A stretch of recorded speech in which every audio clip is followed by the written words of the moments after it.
The Suburban's engine idled like a caged animal, a low, rhythmic growl that Slick felt through the steering wheel, up his forearms, into his chest. V8 diesel. 4 tons of armored American steel baking under the Iraqi sun. He tapped his fingers against the wheel, thumb, index, middle, ring, matching the pulse hammering in his temples. 118 degrees outside, maybe 90 inside, even with the AC wheezing at full blast. Slick rolled his shoulders, felt the body armor shift against his soaked t-shirt. The plate carrier was supposed to be moisture-wicking. Bullshit. Everything here wicked moisture. Your clothes, your gear, your will to live. The desert took everything and gave back nothing but dust and heat shimmer. He glanced at the rearview mirror. Convoy staging area. 6 vehicles in various states of readiness. Humvees with gunners standing in the turrets, smoking, bullshitting. An M-Rap that looked like it had driven through a minefield, scorched paint, replaced wheels. Probably had. This Suburban was his world now, his bubble. 4 inches of ballistic glass between him and every Haji with an AK. Kevlar-lined doors that weighed more than a small car. Run-flat tires that could take a bullet and keep rolling for 50 clicks. Inside this steel womb, he was untouchable. Outside, he was meat. His watch read 14:42 hours. The base, officially called Forward Operating Base Eagle, unofficially called the Sandbox Shit Show, was relatively quiet. You could still hear the distant crump of mortars somewhere in the city, the war's background music. After 6 months, you stopped noticing it, same way you stopped noticing the smell of burning trash and diesel fuel. Slick's hand moved to the M4 propped between the seats. He didn't grab it, just touched it. Confirmation. The rifle was an extension of his arm now, same as the steering wheel. Both tools. Both kept you breathing. Yo, Slick! He turned. Gunner was climbing onto the roof, boots clanging on the armored plating. Kid couldn't be more than 22, Iowa farm boy who'd probably never seen a city bigger than Des Moines before Uncle Sam sent him here. But he could work a 240 Bravo like Hendrix played guitar. Yeah? We rolling soon? My balls are melting. When they tell us to roll, we roll. Gunner disappeared through the turret hatch. Slick heard him settling into position up top, the metallic click-clack of the machine gun being charged. Good kid. Didn't ask stupid questions. Didn't freeze when rounds started flying. Doc was already in the back seat, aid bag between his knees, going through his supplies for the 3rd time. Morphine, bandages, tourniquets, chest seals. The tools of keeping people alive in a place designed to kill them. Former Army medic, now private contractor making 5 times what the military paid him to do the same job. You good, Doc? Always good, brother. Doc didn't look up. His hands moved with the mechanical precision of ritual. Locks and stims, hemostats, Israeli bandage, quick clot. Yeah, I'm Gucci. Slick's radio crackled. All Blackjack elements TOC, stand by for briefing. Command wants all team leaders inside in 5 mics. TOC, Tactical Operations Center. The air-conditioned nerve center where people who didn't drive through ambushes decided who would. Copy that, Slick transmitted back. He killed the engine. The sudden silence was oppressive, broken only by the tick of cooling metal and Gunner shifting on the roof. 5 minutes. He could use a smoke, but he'd quit 3 months ago. 4th time trying. This time might stick. Or not. Statistically, he'd probably die from an IED before lung cancer anyway. The TOC was a converted shipping container, retrofitted with AC units that screamed like banshees and actually worked. Slick stepped inside and felt the temperature drop 40 degrees. Heaven. Hell. Hard to tell anymore. The walls were covered with maps, acetate overlays marked with grease pencil, radio chatter hissing from multiple speakers. A dozen contractors and soldiers crowded the space, all wearing the same 1,000-yard stare, same salt-crusted uniforms. Commander Hayes stood at the front, 6'3", former Delta, now running protective details for whatever 3-letter agency paid the most. He looked like he'd been carved from granite, and left in a sandstorm for 20 years. All right, shut the fuck up. Hayes's voice cut through the chatter like a knife through Kevlar. We got a hot one. He slapped a satellite photo onto the briefing board. Urban terrain, tight streets, buildings stacked like a death maze. Charlie 9 sector, downtown Fallujah. Ring any bells? Someone whistled low. Charlie 9 was bandit country. The kind of neighborhood where the nice folks just shot at you. The mean ones used car bombs. Intel says we have a package. High value. Agency asset with a laptop full of shit that cannot fall into enemy hands. Hayes tapped the photo. He's holed up in this building here, 3rd floor. Been there 36 hours, surrounded, no comms. Why don't the jarheads pull him out? Someone asked. Because, Hayes said, voice flat as asphalt, the building's on the target list. Silence. JDAM inbound. F-18 out of Al-Assad. Coordinates already locked. Package is sitting on a future smoking hole. Jesus Christ. Time to impact? Slick heard his own voice, steady, professional. Hayes looked at his watch. 1 hour, 12 minutes from now. Wheels up to wheels down. No delays, no second chances. Air Force says the strike cannot, will not be aborted. Too many moving parts, too much risk of compromise. So we drive in, grab him, drive out, under an airstrike. Doc's voice carried a note of dark humor. Just another Tuesday. Exactly. Hayes pointed at Slick. Blackjack 2, that's you. Single vehicle, fast and light. You'll have Gunner on the 240 and Doc as passenger. Your route is highlighted. Alpha route, straight shot, 4 clicks. Should take 12 minutes without contact. There's no such thing as without contact in Fallujah. Then make it 8. Hayes wasn't smiling. Package is critically injured. Can't walk. You'll have to load and go. We're not sending an assault team. Too much noise, too much signature. 3 of you. In and out before they know you're there. Slick studied the map. 4 kilometers didn't sound like much, but in those streets, every meter was a kill box. Every corner a potential ambush. Every pile of trash could hide an IED big enough to flip the Suburban like a beer can. ROE? Rules of engagement. Weapons free. Anything that moves is hostile until proven otherwise. You will be moving through an active combat zone. Marines pushed through this sector yesterday, kicked the hornet's nest. Expect contact. Expected contact was military speak for, you're absolutely getting shot at. Hayes leaned forward, knuckles on the table. Gentlemen, I'll be honest. This is a shitty deal. Package is essential. You get him out, you're heroes.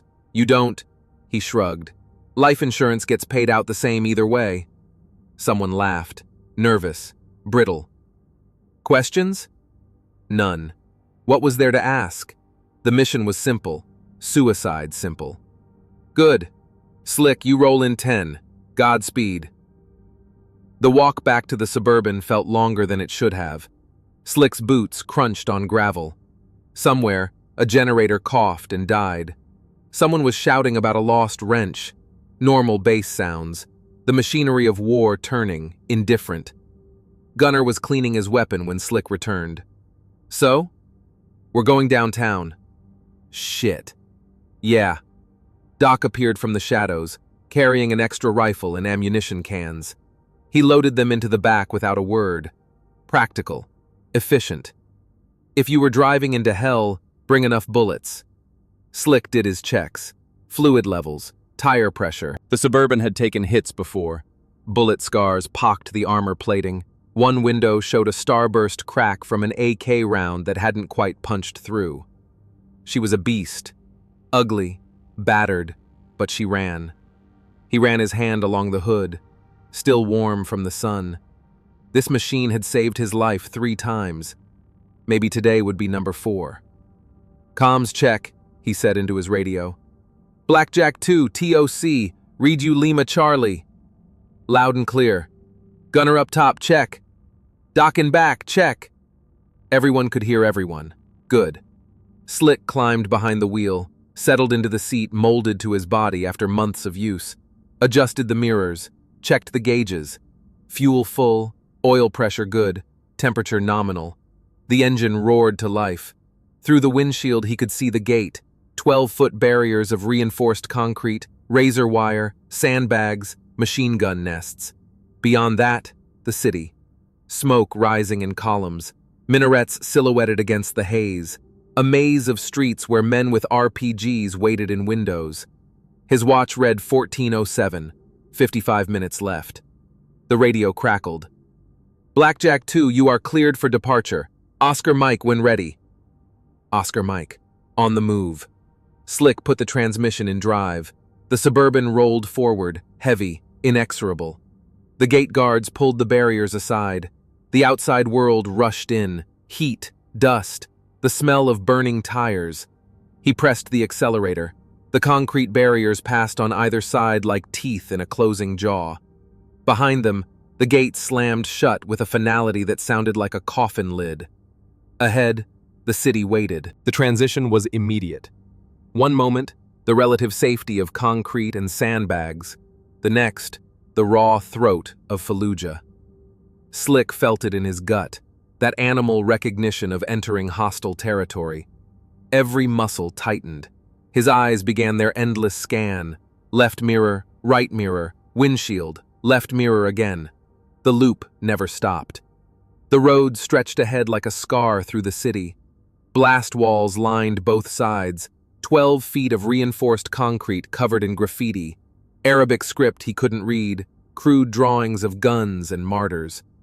Between the walls, the pavement was cratered, patched with asphalt that had already broken apart under the weight of MRAPs and Abrams tanks.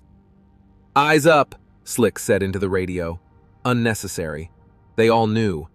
The Suburban rolled at 40 clicks per hour, fast enough to be a hard target, slow enough to react.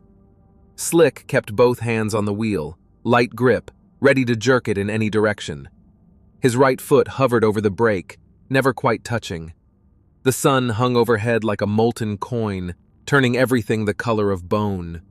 Heat waves shimmered off the hood. Through the ballistic glass, the city looked like it was melting, buildings wavering, edges uncertain, solid reality becoming liquid. They passed the first checkpoint, abandoned. Sandbags collapsed, a Humvee shell burned black, tires gone. Coalition forces had been here, had left. The insurgents had moved back in like water filling a hole. "Temperature check," Gunner's voice crackled from above. "I got nothing moving. Streets are dead." Dead streets. Wrong word, but accurate. Slick's eyes flicked to the alleys between buildings. Dark mouths. Perfect ambush positions. A man could hide in that darkness, RPG on his shoulder, and you'd never see him until the rocket was already flying. "Stay frosty," Doc said from the back.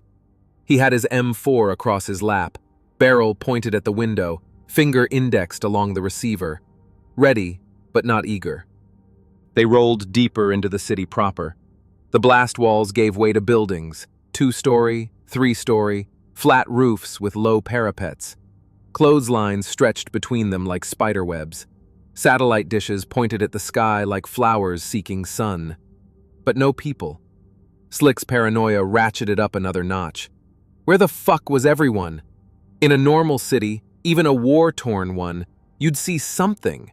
Kids playing soccer with a half-deflated ball, women hanging laundry, old men smoking in doorways. The city breathed. It moved.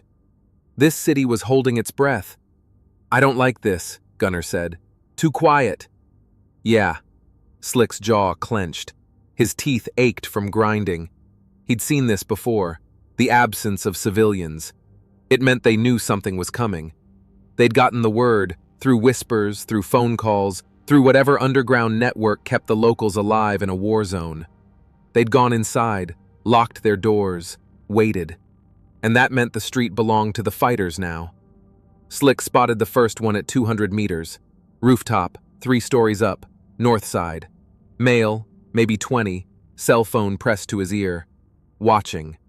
The guy didn't even try to hide, just stood there, silhouetted against the white sky, talking. Dicker. Spotter. Human early warning system. "Gunner, 11 o'clock high, rooftop." "Got him. Want me to light him up?" Negative, just watch him. They didn't shoot spotters unless they had to. Not yet. Conserve ammunition. Conserve surprise. But the clock was ticking in Slick's head. They'd been spotted. That meant radios were buzzing, phones were ringing. Somewhere ahead, men were picking up weapons. The Suburban pushed forward. Slick kept the speed steady. Don't look weak. Don't look scared. Predators could smell fear. The spotter tracked them with his eyes, phone still at his ear. Then he turned and disappeared down a stairwell. He's making calls, Doc observed. Yeah, they know we're here. The street curved right, following the bend of what had once been a canal, now just a concrete ditch filled with trash and rubble. Buildings pressed closer on both sides. The comfortable width of the boulevard narrowed to maybe 15 feet. Tight, claustrophobic. Slick's hands tightened on the wheel. Fatal funnel, he muttered. Say again? Gunner. Nothing, just watch the windows. Windows. Dozens of them, hundreds. Dark squares set into ochre walls. Any one of them could hide a rifle, an RPG, a goddamn recoilless rifle if they wanted to go big. The Suburban's engine echoed off the walls, amplified, announcing their presence like a war drum. Subtlety was impossible in a 4-ton armored truck. You just had to move fast and hope the other guy missed. They passed a burned-out car, chassis twisted, windows blown out, interior melted into abstract sculpture. Recent, maybe yesterday. The metal still looked raw, not yet weathered by sand and time. Then another, and another. 3 cars spaced along the street like warning signs, or markers. Slick's gut twisted. This felt staged, deliberate. Doc, you seeing this? Yeah, don't like it. The street ahead was blocked, not completely, but enough. A car, a civilian sedan, white, maybe a Nissan, sat crossways in the road, engine still smoking. Fresh, very fresh, maybe minutes old. Fuck. Slick's foot moved to the brake. The Suburban slowed. He could ram it. The truck had the mass. But if the sedan was rigged, if it was packed with artillery shells and det cord, then ramming it was suicide. Gunner, sweep the rooftops. Already on it. Wait, movement. 3 o'clock, 2nd floor, blue shutters. Slick saw it. A shadow behind the shutters, gone in an instant. His mind raced. Go around? The sidewalk was wide enough, maybe, but that would put them even closer to the buildings, point-blank range.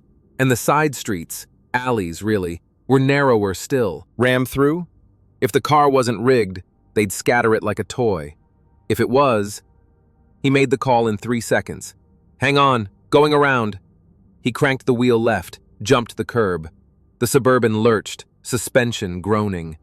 The right side tires hit the sidewalk, then the whole vehicle tilted as it mounted the raised concrete. Something scraped underneath, the running board probably. They rolled forward, parallel to the street, smashing through the detritus of urban warfare. A market stall, wooden frame, canvas top, exploded under the bumper. Crates of rotted vegetables sprayed across the hood. A chair disintegrated. A barrel, empty thank Christ, went rolling. Slick kept his foot steady. The buildings were right there, close enough to touch. 10 feet. 8. He could see into ground floor windows, empty rooms, peeling wallpaper, a plastic chair. Mundane details made horrifying by their proximity. Clear right! Doc was pressed against his door, rifle up. Clear left! Gunner's voice was tight. The Suburban bounced off the curb, back onto the road, past the sedan. Slick glanced at it in the mirror. No explosion, not rigged, just an obstacle. But it had cost them time. 30 seconds, maybe 40, and now they were committed. The street ahead narrowed even further, buildings pressing in like the walls of a canyon. 2-story shops with apartments above. Power lines sagging between them. Satellite dishes. Rebar jutting from unfinished construction. Every window was a kill box. Every corner was a choke point. The city had become a maze, and they were the rats. Slick's eyes caught it before his brain processed what he was seeing. A disturbance in the street surface, 50 meters ahead. The asphalt looked wrong, darker, fresher. A patch about 3 feet across, slightly raised. IED. His hand hit the horn. One long blast. Warning.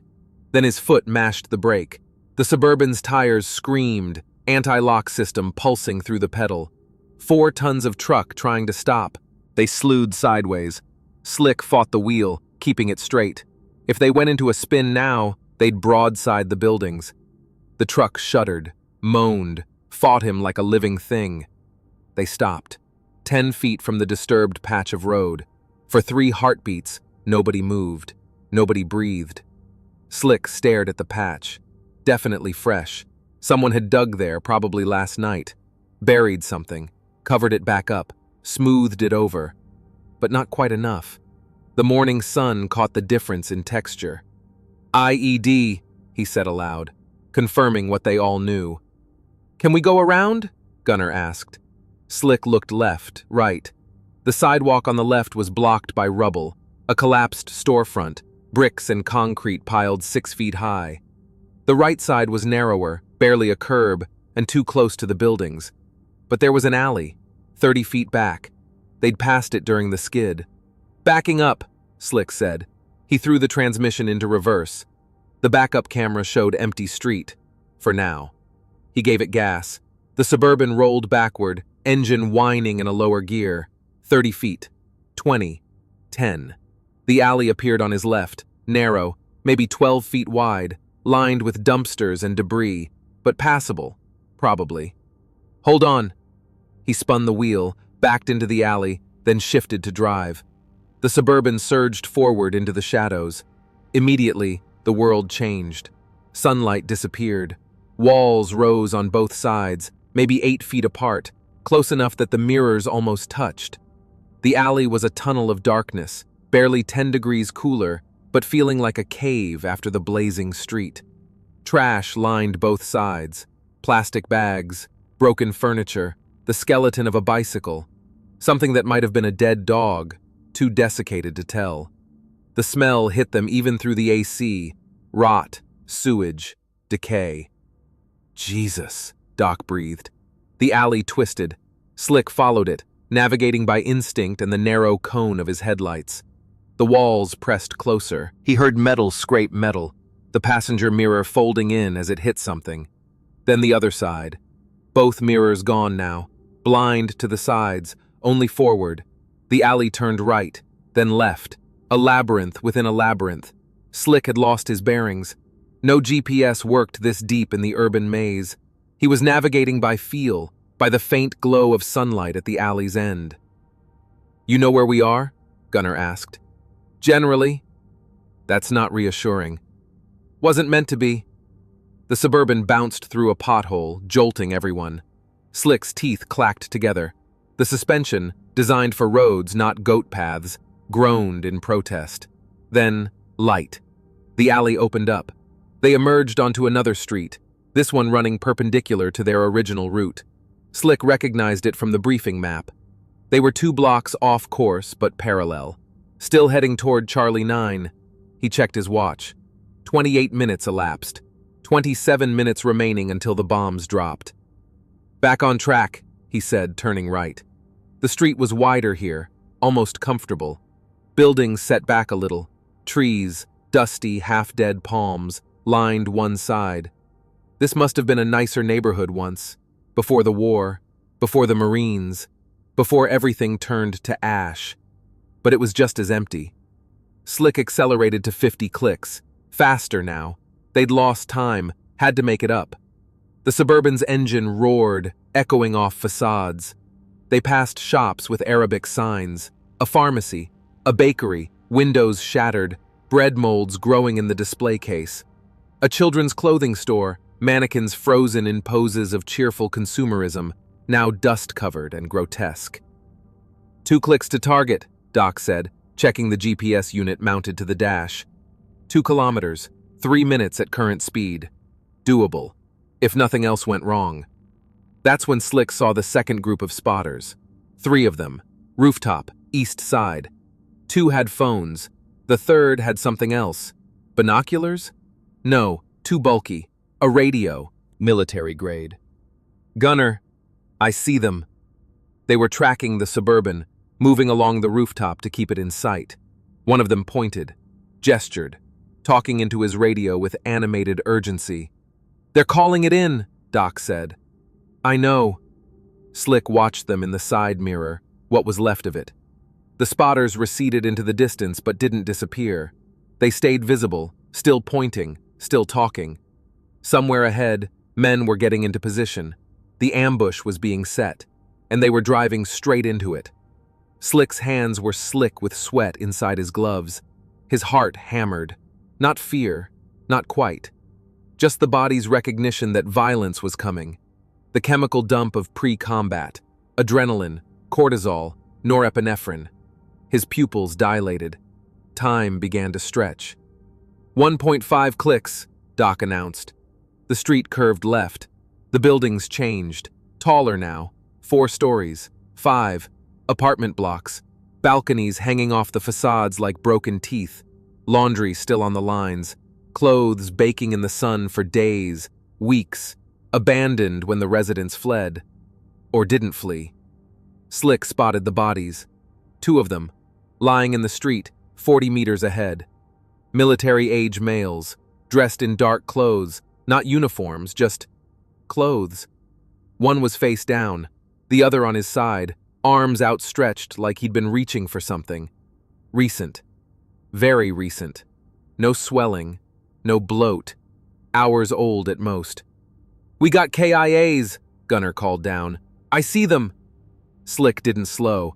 The bodies could be real, could be bait. Either way, stopping was death. He steered around them, giving wide berth, expecting at any second to hear the crack of a rifle, feel the impact of bullets. Nothing. They passed the bodies. In the mirror, Slick saw them recede. One of the dead men's hands twitched. Not dead. "Contact rear!" Slick shouted.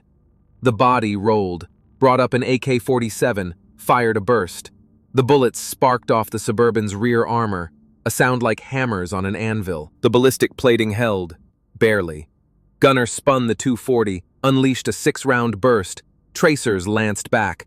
The insurgent's chest exploded. He dropped, this time for real. The second body didn't move, actually dead or smart enough to stay down. "Fuck!" Gunner's voice was jacked on adrenaline. "Fucking dead man drill! Oldest trick in the book and I almost fell for it!" "You didn't fall for it," Slick said, voice steady. "Stay alert." But his own heart was racing. The crack of the AK, the impact of rounds on armor. The boundary had been crossed. They were in the shit now. Half a click to target. The buildings rose higher. The street narrowed again. Slick could see smoke ahead. Thick, black, oily. Something big was burning. A tire fire? A vehicle? The smoke column rose straight up in the windless air, a pillar marking the target zone. 30 seconds, Doc said. Slick's eyes scanned. Left, right, up. Windows, rooftops, doorways, alleys. Every shadow was threat. Every corner was death. The smoke thickened. They entered the cloud. Visibility dropped to 20 feet. 10. The world became gray. The sun a dim smudge. Slick turned on the headlights. Useless. The beams just reflected back, turning the smoke white. He kept driving. 50 clicks. 40. 30. Slow enough not to hit a wall, fast enough to keep moving. Then they broke through. The target building stood ahead, 5 stories, bullet-scarred concrete, windows blown out. The top floor was partially collapsed, rebar jutting like broken bones.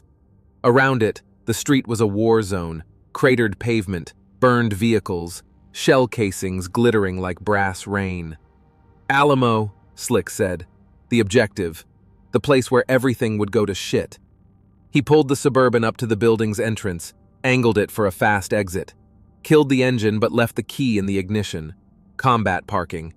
"Doc, you're with me. Gunner, you stay on that 240. Anything moves, you hose it." "Roger." Slick grabbed his M4, kicked open his door. The heat slapped him like a physical force. 120 degrees, maybe more. The air tasted like ash and copper. Doc moved to his left, rifle up, covering the street. Together they advanced to the building entrance. The door was gone.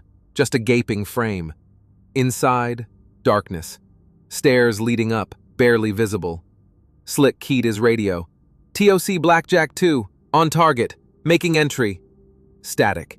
Then, copy Blackjack 2, 12 minutes to impact. Be advised, multiple enemy units converging on your position. Suggest you expedite. 12 minutes. Slick and Doc entered the darkness. Behind them, the street waited. Silent, patient. And somewhere in that maze of alleys and rooftops, the enemy was moving. The stairwell smelled like death and piss.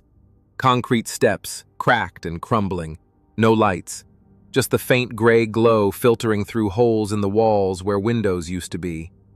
Slick moved up, M4 at low ready, muzzle tracking his eyes. Doc followed 3 steps back, covering their 6. Standard 2-man clear. They'd done this 100 times, maybe 200. Muscle memory. The stairs were littered with debris, spent brass casings, chunks of plaster, broken glass that crunched under their boots no matter how carefully they stepped. So much for stealth.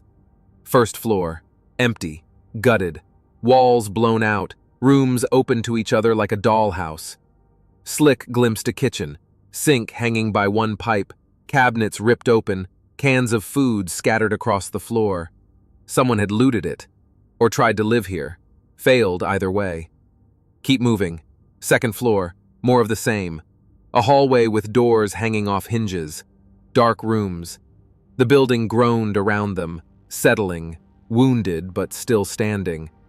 How much ordnance had hit this place? How was it even upright? Third floor, Doc whispered. They climbed. Slick's thighs burned. The body armor added 30 pounds. The heat was crushing. Sweat ran down his face, stinging his eyes. He blinked it away, kept the rifle up. Third floor landing. A hallway stretched ahead, maybe 40 feet. 5 doors. 4 closed, 1 open. Light spilled from the open door. Artificial. Flashlight or lantern. Package? Slick called out. English. Loud enough to hear but not shouting. Silence. Then, "Here! I'm here!" American accent. East Coast. Educated. The voice cracked with pain and relief and fear all mixed together. Slick and Doc moved to the doorway. Standard entry. Slick high left, Doc low right. They swept in, rifles leading. The room was small, 10 by 10. Once an apartment bedroom, now a field hospital that had gone to shit. A man sat propped against the far wall, legs splinted with wooden boards and duct tape. Blood soaked through the makeshift bandage. His face was gray, slick with sweat. Late 30s, civilian clothes, glasses cracked across one lens. The package. Next to him, a backpack. And a laptop, closed. The precious cargo. "Thank fucking Christ," the man breathed. I thought they forgot about me." We didn't forget. Slick scanned the room. One window, facing the street, covered with a blanket. Smart. 2 empty water bottles. A pistol, Glock 19, lying on the floor, slide locked back. Empty. He'd been ready to fight with nothing. "Can you walk?"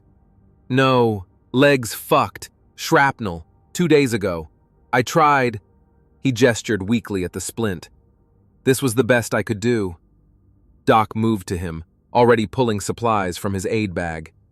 "Let me see." He cut away the bandage with trauma shears. The wound underneath was ugly. Deep laceration across the thigh, maybe 6 inches long, edges black and crusted. Infection starting. The leg was swollen, mottled purple and red. "Jesus," Doc muttered. "You're lucky you still have this leg. Another day and we'd be amputating." "Can you stabilize him?" Slick asked. "I can keep him alive for the ride. That's about it." Slick keyed his radio. "Gunner, sit rep." Static then. "All quiet. For now. But I'm seeing movement. Alleyways, rooftops. They're positioning." "Copy. We're coming out in 2 mics. Keep your head on a swivel." "Roger." 2 minutes.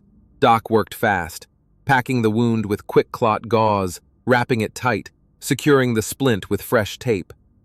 The package gritted his teeth, breathing hard, but didn't scream. Points for toughness. "Who are you?" he asked Slick. "Your ride." "That's not what I—" "We don't have time for introductions." Slick checked his watch. 10 minutes. The bombers were inbound. Probably already in their attack run, pilots reading off checklists, weapons systems armed. "Can you carry your gear?" "The laptop, yes. The rest, just the laptop." "Doc, help him up." They hauled the package to his feet. He gasped, nearly collapsed.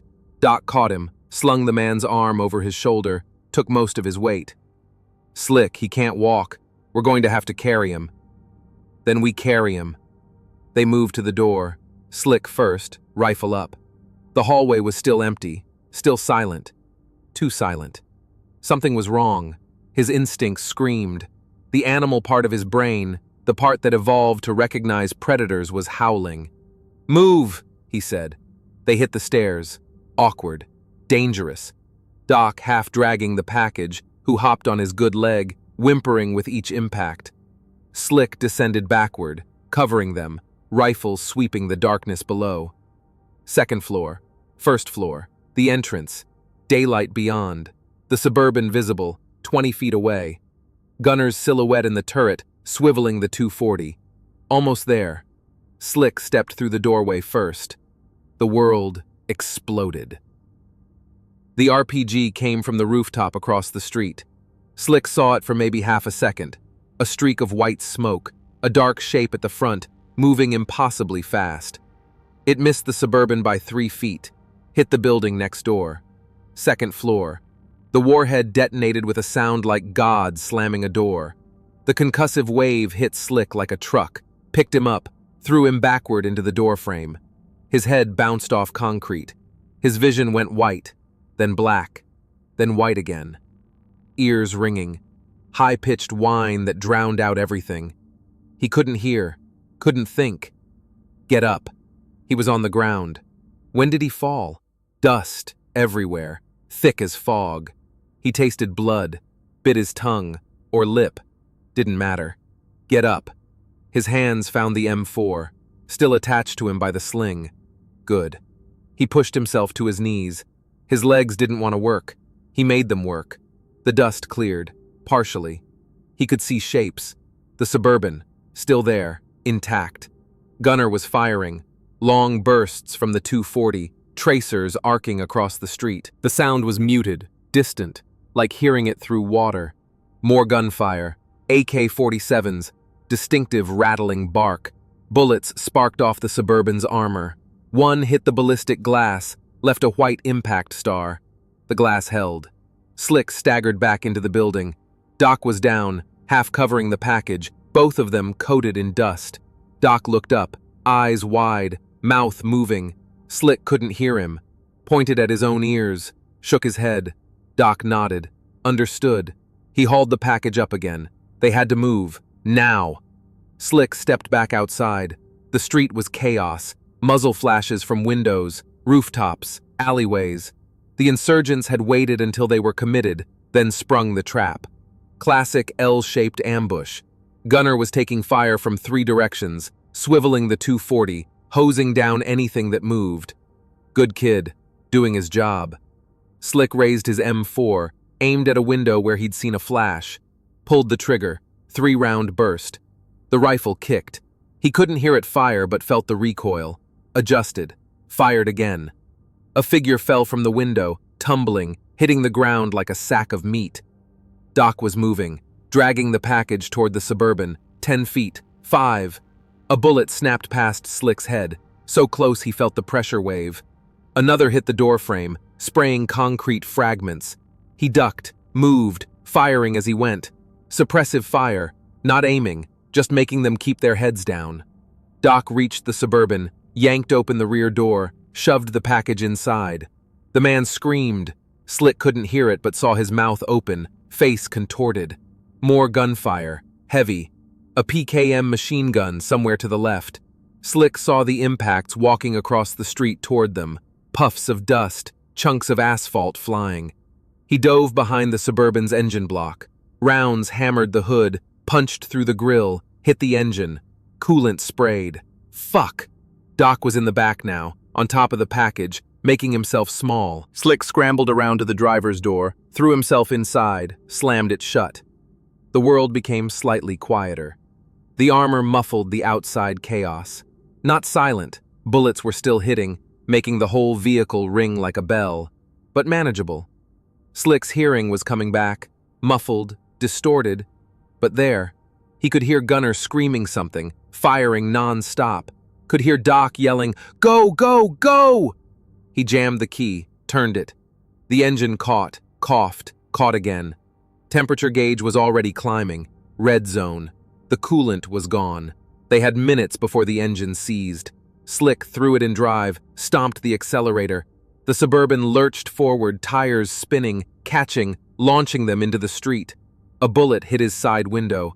The glass spiderwebbed but held. Another hit the door, another the fender. Gunner was still firing. Slick couldn't see what he was shooting at. Didn't need to. Just needed to drive. 20 feet, 30, 50. An RPG streaked past the windshield, so close Slick saw the fins spinning. It hit a wall behind them, detonated. The explosion pushed them forward, a brief shove of acceleration.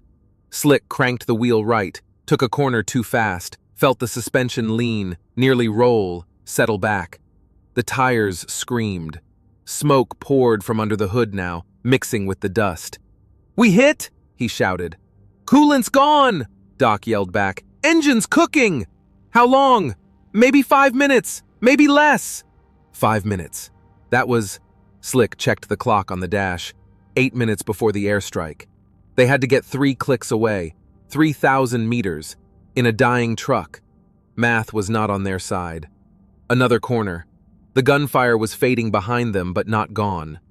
Slick heard Gunner fire another burst, then another, still in contact. "Gunner, report!" No answer. "Gunner!" Still nothing. Slick looked up at the roof. Blood was dripping through the turret opening, red drops hitting the center console. Slow, steady. Too much blood. "Doc!" "I see it." Doc was already moving. He couldn't reach Gunner from inside. The turret was separate, accessed from outside. But he was pulling supplies, ready. "We gotta stop," Doc said. "We stop, we die. He's bleeding out." Slick's hands gripped the wheel. Command decision. The kind that ruins your sleep for the rest of your life. "We stop when we're clear." "Slick!" "That's the call." Silence from the back, then, "Roger." The Suburban raced through the streets. Slick barely recognized the route anymore. He was navigating by instinct, taking turns that felt right, avoiding streets that looked wrong. The smoke from the hood was thicker now, pouring through the AC vents, filling the cabin with the smell of burning oil and antifreeze. The temperature gauge was buried in the red. The engine was screaming, a grinding sound underneath. Something vital was failing. One more corner. Slick took it wide, jumped a curb, clipped a parked car. Metal screeched. They kept going. Then, quiet.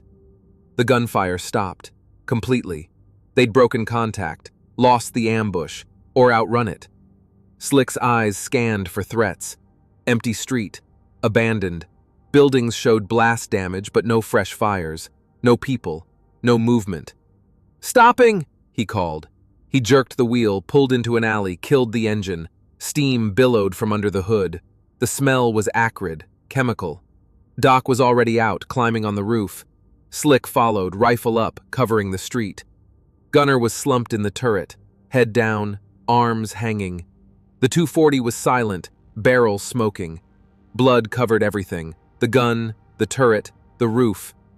"Jesus Christ!" Doc grabbed him, checked for a pulse. "He's alive! Barely!" Together they hauled Gunner down, laid him on the hood. His body armor had taken hits, 3 rounds center mass. The plates had caught them, but his shoulder was destroyed. The round had gone through the gap between the plate and the collar, chewed through muscle and bone, exited out the back. Arterial bleed, bright red, pulsing. Doc worked with the desperate efficiency of a man who'd done this too many times. Tourniquet above the wound, twist the windlass, lock it. Pressure bandage, pack the wound. Quick clot combat gauze, the expensive stuff that actually worked. Gunner's eyes fluttered open. Did I get him? You got all of them, Slick lied. You did good. Hurts. I know. Doc was pulling a syringe of morphine. This'll help. He injected it into Gunner's thigh. The kid's breathing slowed. Eyes went glassy. Still alive, for now. They loaded him into the back, next to the package, who stared with horror at the amount of blood. Is he going to make it? The package asked. Shut the fuck up, Slick said.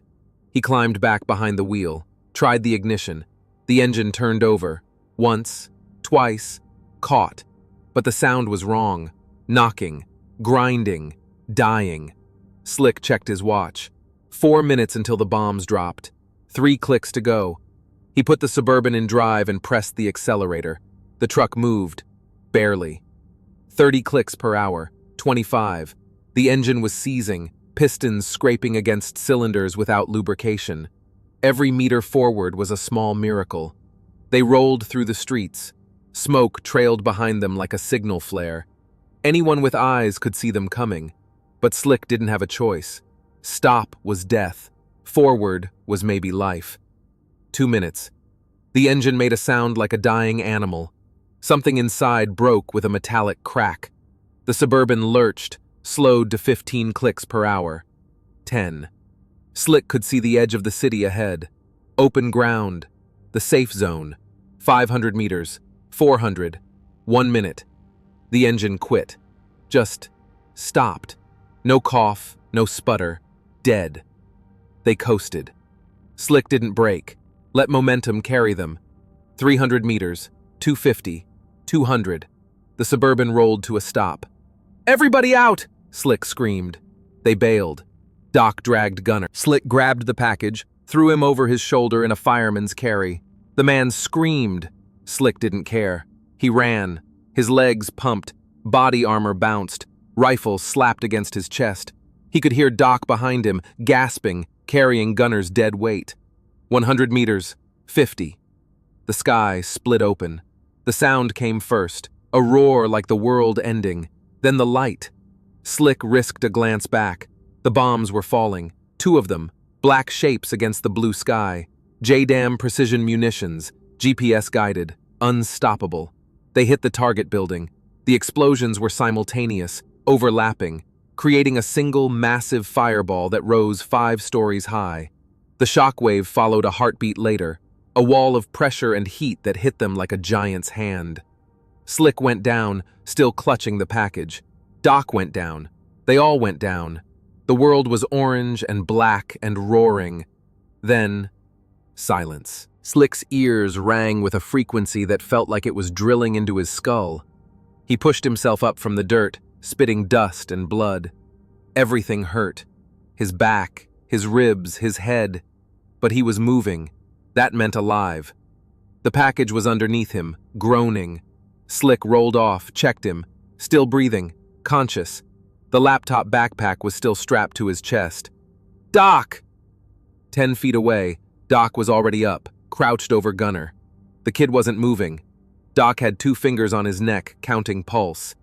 He looked at Slick, gave a tight nod. Still alive.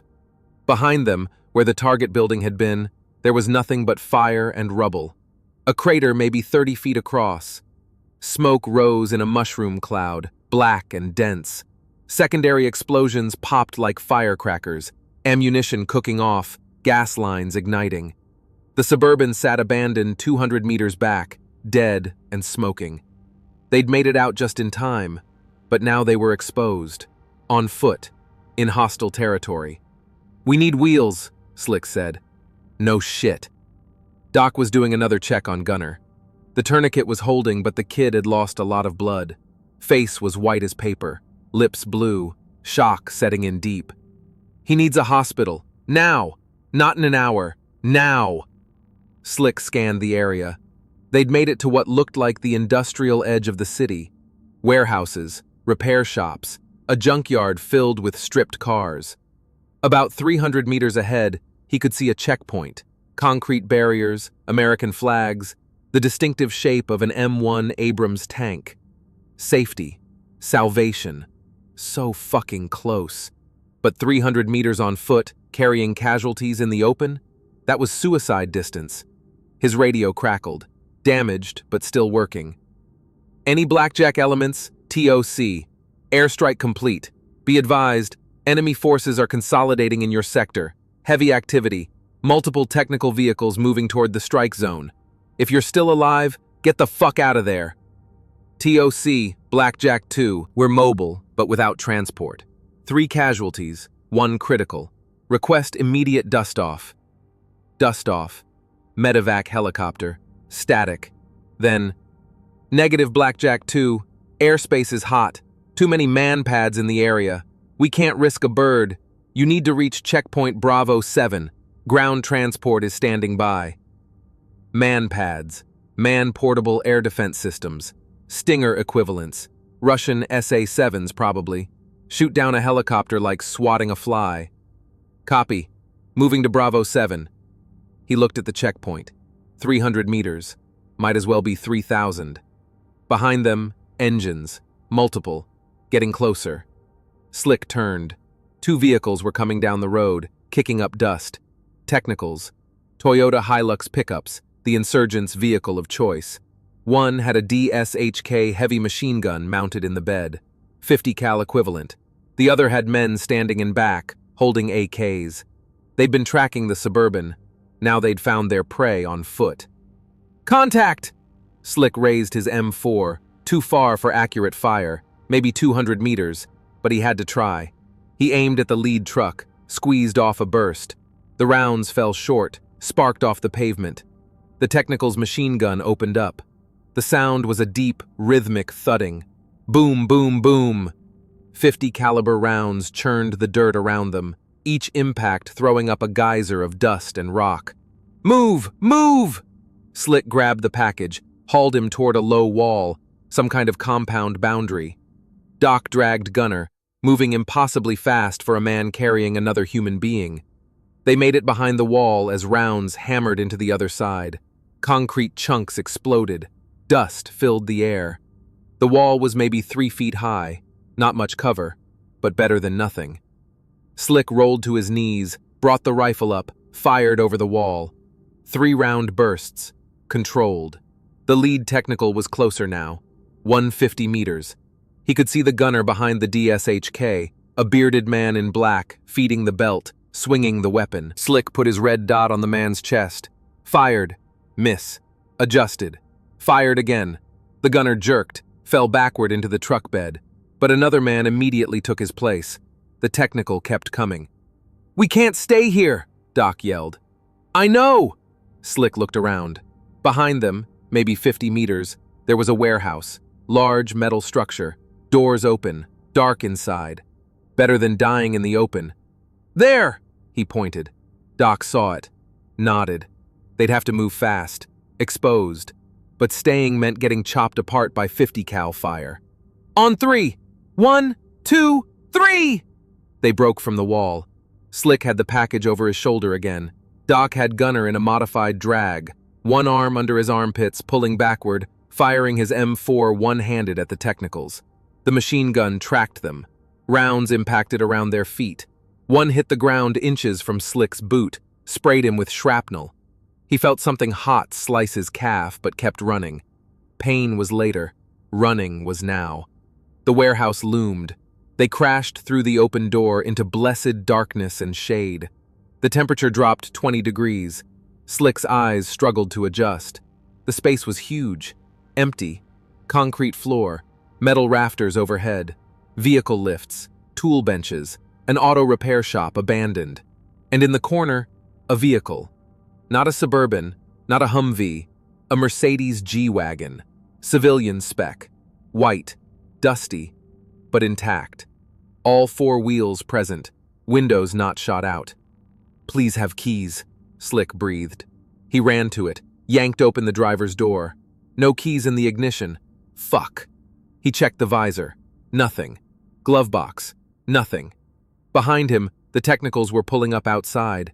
He could hear the engines, men shouting in Arabic, boots on pavement. "They're coming in!" Doc was at the door, rifle up. Slick tore into the G-Wagon's center console. Empty coffee cups, papers, a phone charger. And there, taped under the dash, a magnetic key box. He ripped it free. The key fell into his palm. "Get them in!" Doc loaded Gunner into the back seat. The package climbed in next to him, still clutching his laptop like a life preserver. Doc jumped in front passenger side. Slick turned the key. The engine started immediately. German engineering. Beautiful. He threw it in gear, stomped the gas. The G-Wagon surged forward. There was a back exit. He'd seen it when they ran in. A roll-up door, partially open. Big enough? Maybe. He aimed for it. The Mercedes hit the door at 40 clicks per hour. The thin metal crumpled, tore free from its tracks, wrapped over the hood and windshield. Slick couldn't see. He was driving blind, steering by feel, hoping he wouldn't hit a wall.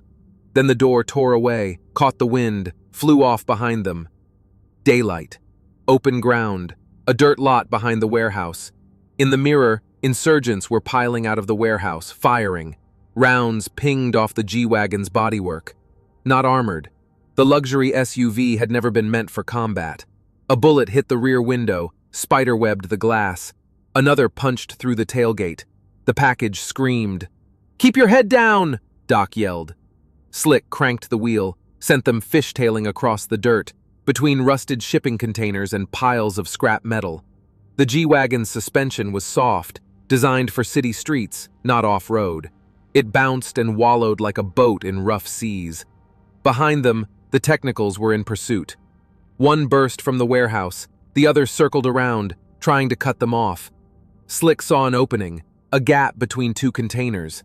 Narrow, really narrow. He aimed for it. "Slick, you're not going to—" He went for it. The G-Wagon scraped through, mirrors folding in, paint scraping off both sides with a sound like nails on a chalkboard. Sparks flew, but they made it through. The technical behind them wasn't so lucky. It hit the gap wrong, wedged itself between the containers. The engine revved, tires spun. Stuck. One down. But the second technical was still moving. It had gone around the long way, was coming up on their left, parallel. The men in back were firing. AK rounds hammered the driver's side. The window cracked. Slick ducked instinctively. A round passed through the space where his head had been, exited through the passenger window. "Fuck!" Doc returned fire, leaning out his shattered window, dumping half a magazine at the technical.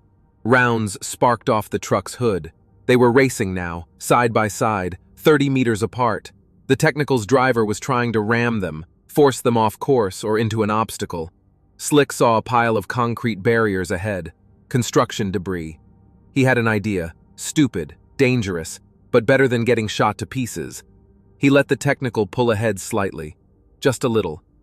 The driver took the bait, thinking he was winning. Then Slick jerked the wheel right, accelerated, rammed the technical's rear quarter panel. The impact was violent. Both vehicles shook. But the angle was perfect. The technical's rear end slewed sideways, out of control. Its driver overcorrected. The truck went into a spin, tires shrieking, throwing up a cloud of dust. It hit the concrete barriers side on at 40 clicks per hour. The bed crumpled like paper. Bodies flew. The heavy machine gun tore loose, went tumbling. Slick didn't watch. He was already accelerating away, back toward the checkpoint. 200 meters. 150. The G-Wagon's engine was running rough now. Something was damaged. Oil pressure dropping. Temperature climbing. They'd destroyed 2 vehicles in one day. But the checkpoint was right there. American soldiers were running to positions. He could see M4s being raised, aimed at them. "Don't shoot!" Slick was screaming into the radio. "Friendly! Friendly! Blackjack 2 inbound!" "Identify yourself." "Blackjack 2! 3 friendly, 1 package! We're the good guys!" The G-Wagon crossed the final 100 meters. Slick could see the faces of the soldiers now. Young, scared, fingers on triggers. For a horrible moment he thought they'd fire anyway. Then one of them lowered his rifle, waved them through. Slick aimed for the gap in the barriers, threaded through, hit the brakes. The G-Wagon slid to a stop in a cloud of dust and steam. He killed the engine. Silence. Relative silence. His ears were still ringing, would probably ring forever. The door opened. Slick fell out more than stepped out. His legs didn't want to hold him. He leaned against the truck, breathing hard. Medics were running. Real medics. Army. They pulled Gunner out, laid him on a stretcher, worked with practiced efficiency. IV lines, pressure checks, radio calls for evacuation. More medics for the package. He was protesting, saying he was fine, clutching his laptop. They ignored him, started treatment anyway. An officer approached. Captain's bars. Clean uniform. He looked like he'd just stepped out of an air-conditioned office. Probably had. "You Blackjack too?" "Yeah. You got the package?" Slick pointed. "Right there, laptop and all. Deliver him to whoever paid for this clusterfuck." The captain nodded, spoke into his radio. "Confirm package secure. Repeat, package is secure." Somewhere, someone was probably very happy. Probably in an air-conditioned room, drinking coffee, not covered in blood and dust. Slick looked at the G-Wagon. The front end was destroyed, coolant pooling underneath, oil dripping, every panel dented or scraped. The back seat was covered in blood, Gunner's blood. 2 vehicles destroyed in one mission, some kind of record. "Your man going to make it?" the captain asked, nodding at Gunner. "I don't know. You did good work today." Slick didn't respond. Didn't feel like good work. Felt like they'd barely survived. Felt like luck more than skill. A Black Hawk was inbound, rotors thumping. Medevac for Gunner. They loaded him on, the bird lifted, disappeared toward the horizon. Taking him to a field hospital, surgeons, clean sheets. He might make it, might not. 50-50 odds. Doc appeared at Slick's side. His uniform was destroyed, face black with soot, eyes red, but alive, whole. "Hell of a day," Doc said. "Yeah." They stood there, watching the sun begin its descent toward the horizon. The city still smoked in the distance, still burned, still fought. The war went on. An hour ago they'd rolled out of the gate. 1 hour. Felt like a lifetime. Tomorrow they'd get a new vehicle, new mission, different street, same war. Because that's what they did. That's all they did. Slick's hands were shaking, adrenaline crash. He tried to light a cigarette, fuck the quitting, but couldn't get the lighter to work. His hands wouldn't cooperate. Doc took the lighter, lit it for him. "Thanks." "Anytime." The smoke tasted like ash and copper, tasted like survival. The package was being led away by MPs, still clutching his laptop. He looked back once at Slick, raised a hand. Thanks, maybe. Or goodbye. Slick didn't acknowledge it. He didn't want thanks, just wanted to forget. But he knew he wouldn't. This day would replay in his head every night. The explosion, the blood, Gunner's white face, the sound of 50 cal rounds hammering metal, all of it, forever. "You okay?" Doc asked. Slick looked at his hands, still shaking. "No," he said, "but I'm alive." "That's something." "Yeah, that's something." They stood there in the fading light, 2 men who'd driven through hell and somehow made it out the other side. Tomorrow would come, and they'd do it all again. The cigarette burned down to the filter.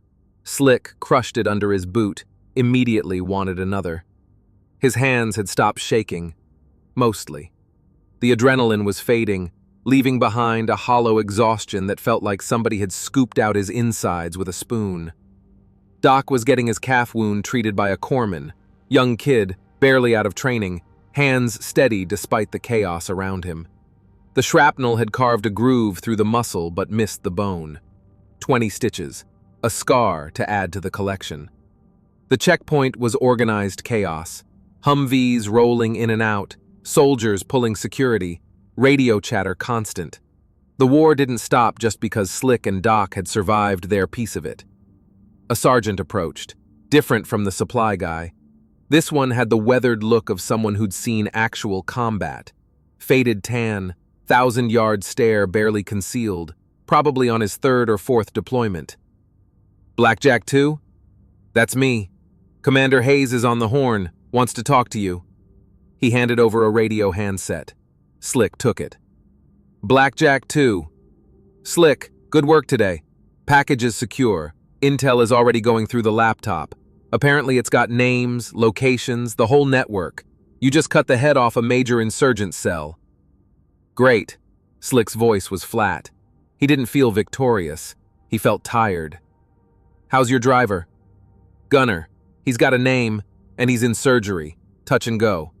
Static. Then, understood. Look, I know you just went through hell, but we've got a situation. Of course they did. There was always a situation. The package's extraction created a complication. Enemy forces are massing. They know something big went down. Intel says they're planning a coordinated assault on checkpoint Bravo 7. Your current position. Slick looked around. The checkpoint. Concrete barriers. A few fighting positions. Maybe 20 soldiers. One tank. Good defensive terrain, but not impregnable. When? Best guess? 30 minutes, maybe an hour. They're consolidating forces from across the city. We're talking 100+ fighters, technicals, RPGs, maybe even a VBIED. Vehicle-borne IED, suicide truck bomb. The nightmare scenario. You're telling me to leave. I'm telling you that you've done your job. Package is out. Mission complete. If you want to stay and help defend, that's your call. But officially, you're released. Transport is available to take you back to Eagle. Leave. Get in a truck, roll back to the fob, hot shower, hot meal, real bed, sleep for 12 hours. Or stay, fight, maybe die. Not really a choice, not for Slick. We'll stay. Doc looked up from where the corpsman was taping his bandage, nodded, no hesitation. Copy that. Good luck, Blackjack. Hayes out. Slick handed the radio back to the sergeant. You heard that? Yeah, we're digging in. Could use extra rifles. You got 'em. The next 30 minutes moved fast. Soldiers reinforced positions, filled sandbags, stacked ammunition cans. The Abrams tank repositioned itself to cover the main approach, a wide street that funneled straight toward the checkpoint. Perfect kill zone for the main gun. Slick and Doc were assigned to a fighting position on the east flank. A two-man foxhole, really. Sandbags stacked chest high, open to the sky. They had good sight lines down a secondary street, maybe 150 meters of visibility before the road curved. They loaded magazines, checked weapons. Doc had pulled extra medical supplies from the aid station, more tourniquets, more bandages, more morphine. Planning for casualties, because there would be casualties. The sun was lower now, golden hour, beautiful if you ignored the context. Long shadows stretched across the pavement. The air was cooling, still 90 degrees but felt almost pleasant compared to the afternoon inferno. Slick scanned through his rifle scope. Empty street, abandoned cars, a bicycle lying on its side, normal urban detritus that could hide 1,000 threats. You think they'll really come? Doc asked. Yeah, they're pissed. We took something valuable. They want payback. We could have left. We could have. Why didn't we? Slick didn't answer immediately. Thought about it. Why hadn't they left? Pride? Duty? Stupidity? Some combination of all three? Because somebody has to stay, he finally said. These soldiers, they're stuck here. They don't get to choose. We do, so we choose to stay. Doc nodded slowly. That's either really noble or really fucking stupid. Probably both. A radio squawked. All positions, this is Bravo 7 actual. We've got eyes on enemy movement. Multiple vehicles. 3 clicks out and closing. ETA 10 minutes. Weapons tight until my command. Make every shot count. 10 minutes. Slick's heart rate picked up. Not panic, just the body preparing. Pupils dilated, hearing sharpened. Time began to stretch, each second feeling longer. He checked his magazine. 30 rounds. 5 more magazines in his chest rig. 180 total. Plus his sidearm, Glock 19, 3 mags. That was it. When it was gone, they'd be down to rocks and harsh language. Doc, how much ammo you got? Same as you. 6 mags rifle, 3 pistol. Not a lot for a sustained firefight, but it would have to do. The minutes crawled past. 5 left. 3. 1. Then, engines. The sound echoed off buildings, making it hard to pinpoint direction, but getting louder, closer, multiple vehicles. The distinctive growl of Toyota diesel engines pushed to their limit. "Visual contact," someone called over the radio. "4 technicals, coming up Route Gold, 500 meters. Route Gold, the main approach, the tank sector. Slick kept his eyes on his own lane. The enemy would try to flank, hit from multiple directions. That's what he'd do. The engine sounds grew louder. He heard the first burst of gunfire, the Abrams's coaxial machine gun. Long burst, 7.62 NATO. Then the main gun, a sound like thunder. The ground shook. Somebody screamed over the radio that they'd hit a technical. Direct hit, obliterated. But the other vehicles kept coming. Slick's sector stayed quiet. Maybe they weren't flanking. Maybe movement, far end of his street. A vehicle, not a technical. A sedan, white, moving slowly. "Got something," Slick said into his radio. "Hold fire until positive ID." The sedan rolled closer, 50 meters, 40. Slick could see through his scope now. The car sat low, heavy, like it was loaded with something dense. VBIED. "Suicide bomber!" Slick yelled. "VBIED in my sector!" The car accelerated. The driver hunched over the wheel. Young guy, maybe 20. Praying or crying or both. Slick aimed at the engine block. Fired. 3-round burst. Rounds sparked off the hood. The car kept coming. Doc fired. More hits. Still coming. 30 meters. Slick switched targets. Aimed at the windshield. The driver. Fired. The glass starred but didn't penetrate. Armored. Fuck. 20 meters. He dumped the whole magazine. 30 rounds as fast as he could pull the trigger. Doc was doing the same. Both of them firing non-stop. Brass casings rained around them. The windshield finally shattered. The driver slumped. But the car was still rolling. Momentum. Physics. 1,000 kilos of metal and explosives still moving forward. "Down!" Slick grabbed Doc, pulled him into the foxhole, pressed themselves against the sandbags. The VBIED hit a concrete barrier 50 feet from their position. The explosion was biblical. The world went white, then orange, then black. The pressure wave hit like a physical blow. Slick felt his lungs compress, couldn't breathe, thought for a moment his chest had caved in. The sound was beyond sound. It was a physical thing that grabbed his whole body and shook it. Then, silence. That horrible post-blast quiet where you couldn't tell if you were deaf or dead. Slick opened his eyes. He was on his back. Sandbags had collapsed around them. Dust so thick he couldn't see 2 feet. His ears rang with that high-pitched whine that meant temporary hearing loss. Maybe permanent. He moved his arms. Worked. Legs. Worked. Neck. Worked. Nothing broken. Small miracle. "Doc!" No sound. His own voice was distant, muffled, like hearing it underwater. He reached out, found Doc's arm, shook it. Doc stirred, coughed, sat up. They'd survived. Again. The dust began to clear. The checkpoint was a wreck. The concrete barrier that took the hit was destroyed. 20-foot section just gone, scattered in chunks.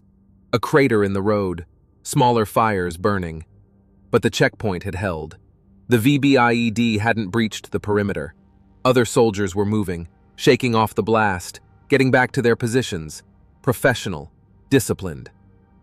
Then the real attack began. Gunfire erupted from every direction. AK-47s, PKM machine guns, RPGs. The insurgents had used the VBIED as a distraction, moved into position while everyone was focused on the explosion. Slick grabbed his rifle, miraculously still intact, slapped in a fresh magazine, brought it up. Targets everywhere, men in windows, on rooftops, in doorways. Muzzle flashes like fireflies in the growing darkness. He picked a target. Center mass. Fired. The man dropped. Next target. Fire. Drop. Next. Fire. Drop. Beside him, Doc was doing the same. Methodical, controlled. 2-round bursts, making every shot count. An RPG streaked overhead, impacted behind them. The explosions showered them with debris. Another RPG. This one hit the Abrams, bounced off the turret armor, detonated in midair. The tank was fine. Its main gun traversed, fired. Another building collapsed. The battle became a blur. Load, aim, fire, reload, repeat. Slick's world narrowed to the red dot of his optic and the targets that appeared in it. A technical tried to rush the checkpoint. The Abrams's main guns spoke. The technical disintegrated. Men tumbled through the air like rag dolls. More fighters appeared. They kept coming, wave after wave. Slick's third magazine was empty. Fourth. How many had he killed?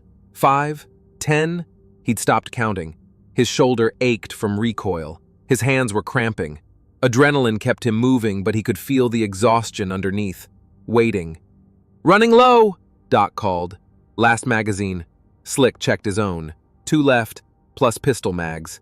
The radio crackled with broken transmissions. "Taking fire from... Need ammo. Casualties." Then, a different sound. High-pitched. Getting louder.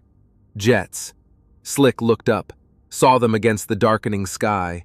F-18s. 2 of them. They screamed overhead, wings heavy with ordnance. "Danger close!" Someone screamed on the radio.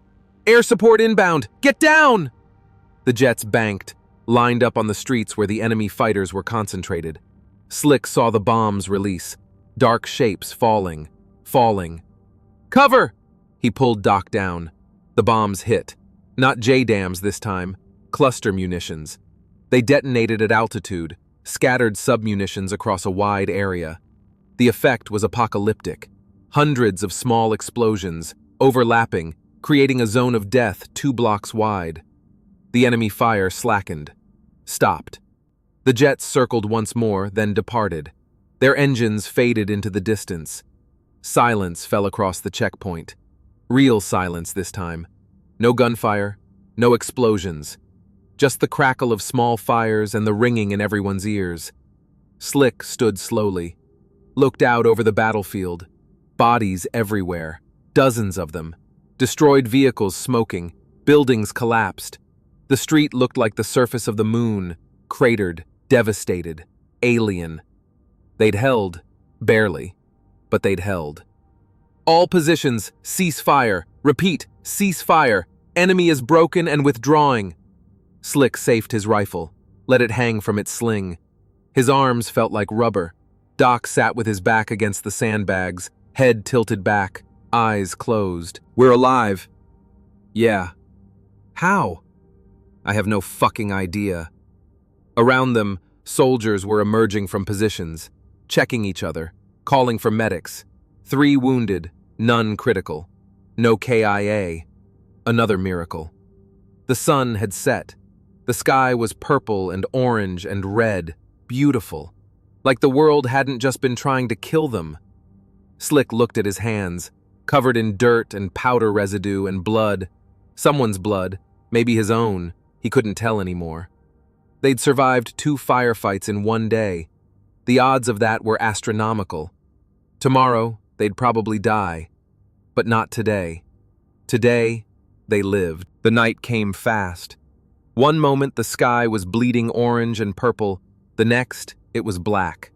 No streetlights, no electricity, just darkness, punctuated by the glow of fires still burning in the city.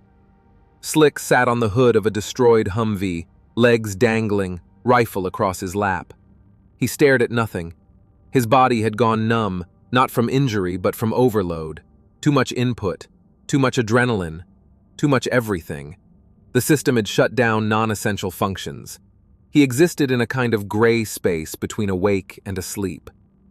Doc appeared with 2 bottles of water, warm, tasted like plastic. Slick drank it anyway, realized he hadn't had water in hours.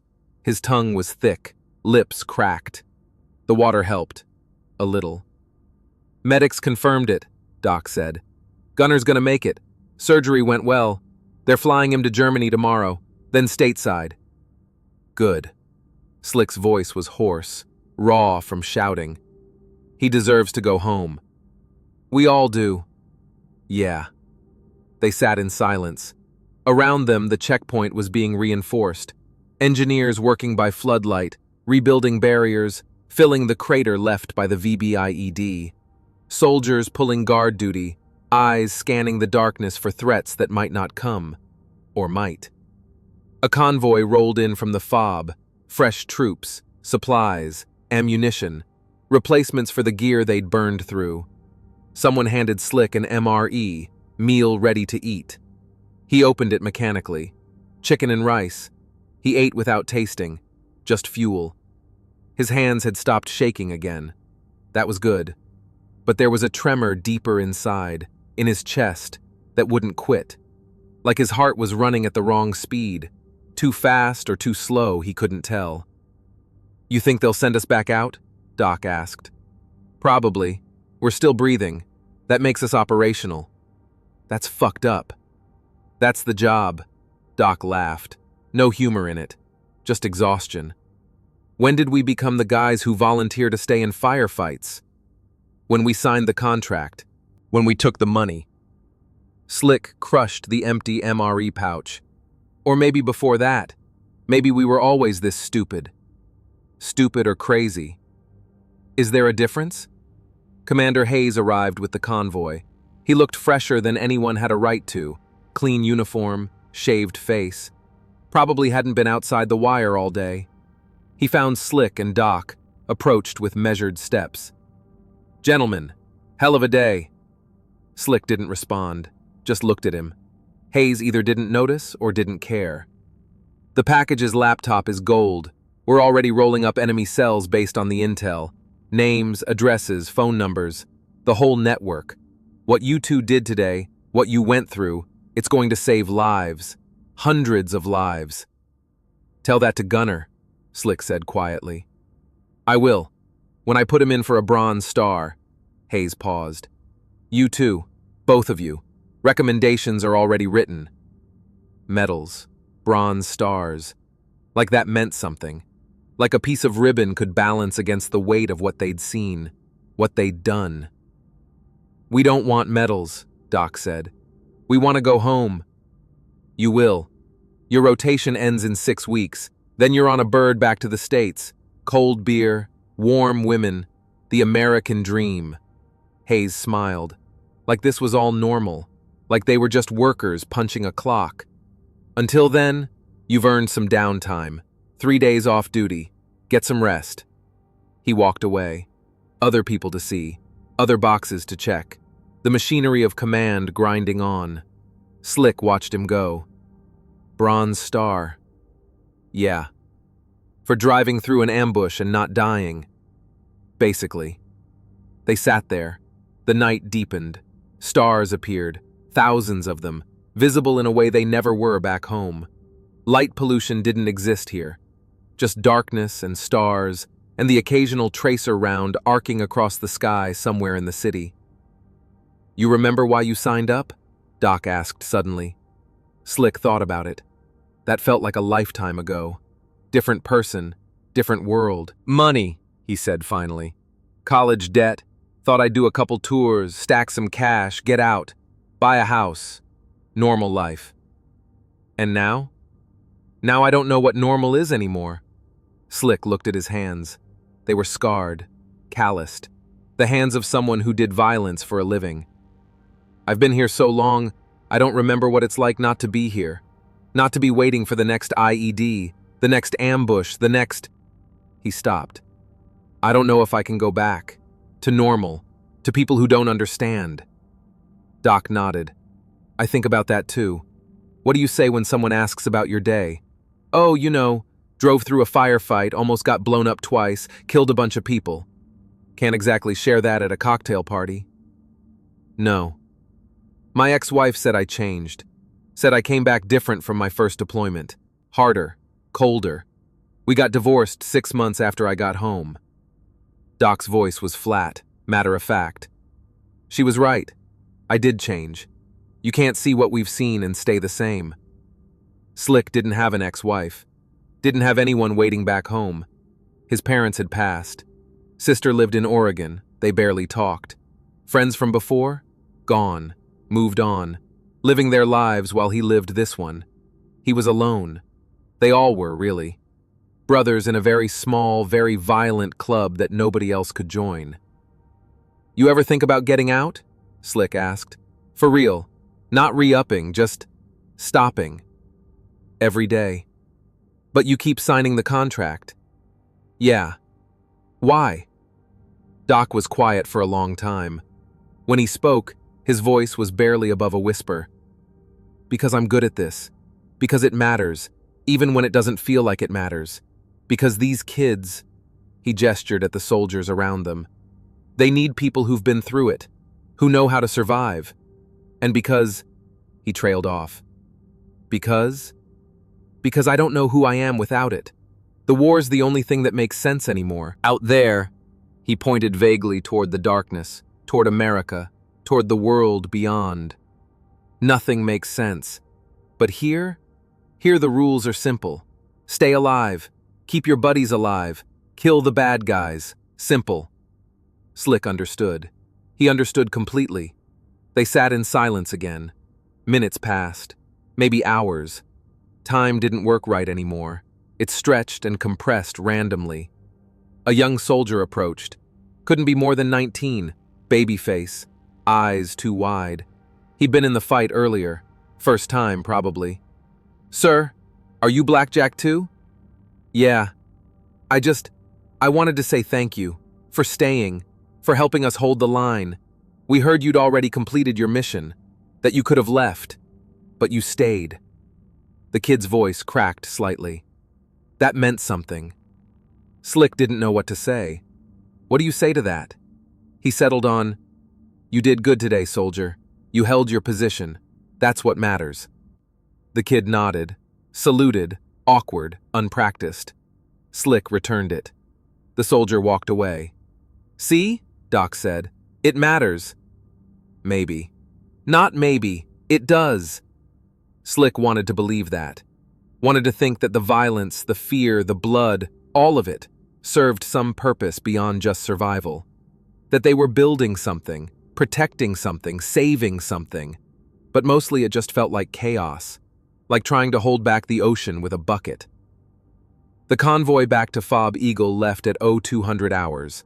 Slick and Doc climbed into a Humvee, took seats in the back. Other contractors and soldiers filled the remaining spaces.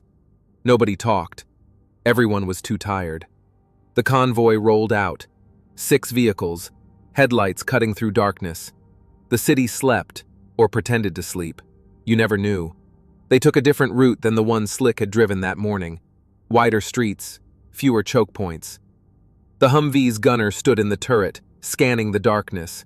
Nobody expected contact, but everyone was ready. Slick watched the city pass through the armored window.